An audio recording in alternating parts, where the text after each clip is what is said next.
Un début de saison parfait pour le Real Madrid qui s'impose finalement 2-1 face à Majorque au Santiago Bernabéu.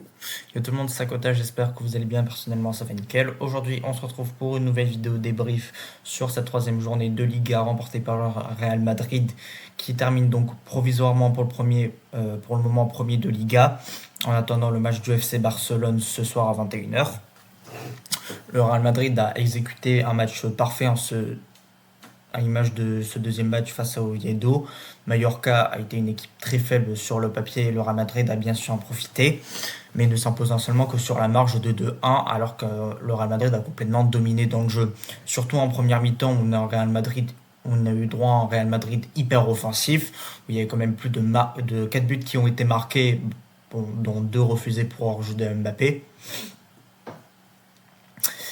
Ça s'est beaucoup plus calmé en deuxième mi-temps où le Real Madrid a été beaucoup plus stérile dans la possession. Il y a eu quelques offensives du côté de Majorque pour les erreurs défensives aussi du Real Madrid, mais qui ont su être comblées toujours par notre défense exceptionnelle, les Carreras et les Hugison qui font un taf toujours de dingue en défense.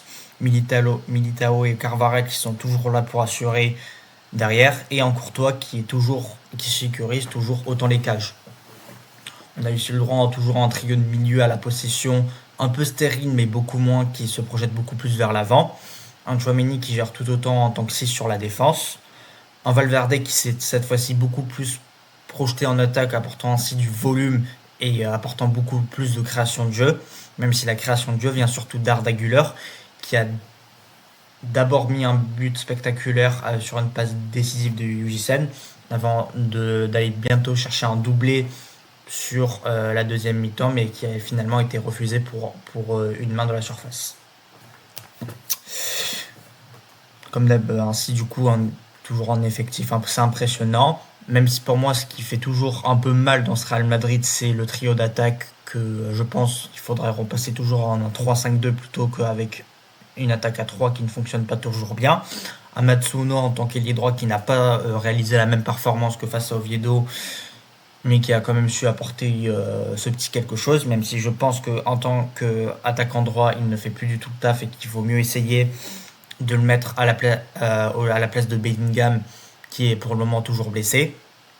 Un Vinicius à gauche qui, comme face à Oviedo, a réalisé une performance extraordinaire, en signant le deuxième but et en apportant beaucoup sur le côté gauche avec beaucoup d'occasions avec Carreras. Et un Mbappé qui a su quand même apporter beaucoup de choses, mais beaucoup plus en tant qu'ailier qu'en tant que numéro 9.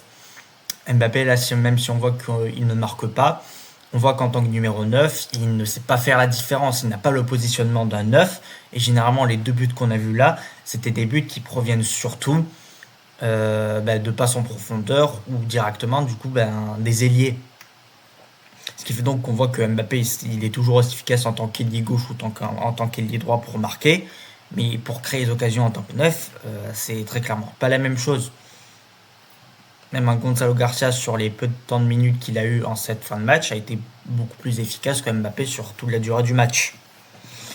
Donc pour moi, c'est vraiment la plus grosse blessure actuellement, même si Mbappé marque beaucoup, que actuellement, contrairement à la saison dernière, il apporte beaucoup plus sur l'ensemble du jeu avec beaucoup plus de pressing, beaucoup plus de dribble, etc.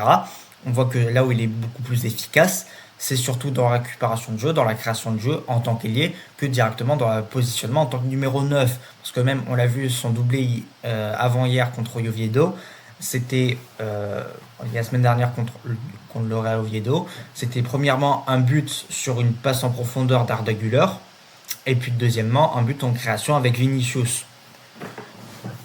Donc pour moi, réellement, faut dégager Mbappé et le mettre sur le côté droit, sûrement à la place de Matsuno qui peut redescendre en tant que milieu offensif. Et en tant que numéro 9, laisser réellement à Gonzalo Garcia ou Hendrick. Vinicius et Rodrigo qui ont été toujours exceptionnels du coup sur le côté gauche. Rodrigo qui n'est certes toujours pas décisif, mais qui crée et provoque davantage dans la surface qu'un Vinicius, qui dribble aussi beaucoup plus, j'ai l'impression.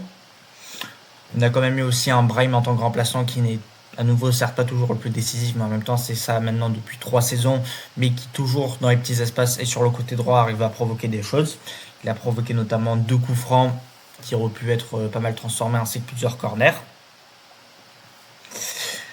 faut aussi redire, c'est que au niveau des coups francs, c'est Arda Güler qui doit vraiment les tirer, ou Rodrigo, parce qu'ils sont beaucoup plus forts que Mbappé, qui a littéralement tiré dans le mur sur le coup franc qu'il a eu et a littéralement blessé un joueur, hein. Je sais pas si vous avez vu, mais non, la scène était un peu assez hilarante.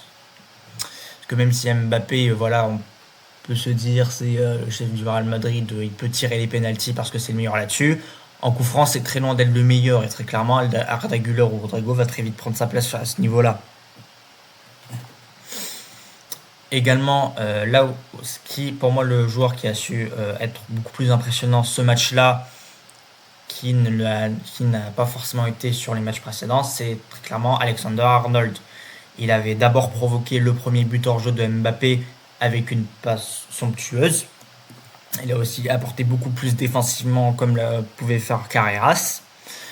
Et c'est très clairement qu'on voit que offensivement, s'il remontait plus haut, aux côtés d'un ailier droit, il pourrait être beaucoup plus monstrueux. Parce que le Real Madrid actuellement se développe très clairement sur les trois champs de jeu. On a pu voir une statistique sur la première mi-temps que la plupart du temps, bon, toujours l'attaque vient de la gauche, mais que plus équilibrée, elle venait aussi à la fois du milieu et de la droite.